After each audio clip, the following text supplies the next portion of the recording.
हल्का हल्का जीजा सूट पहन के तैयार बनी ललका जीजा।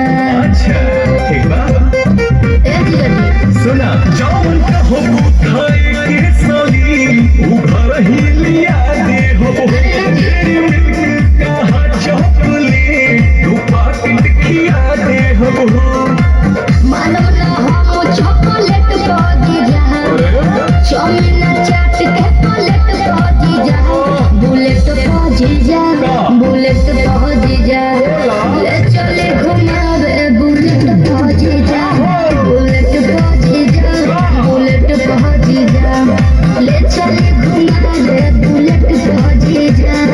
अरे भागत कहाँ बनी कहाँ भागतानी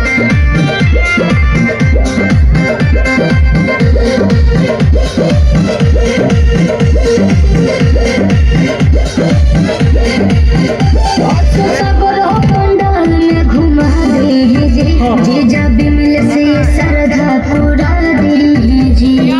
ठीक है ना फिर कुछ ना कहो।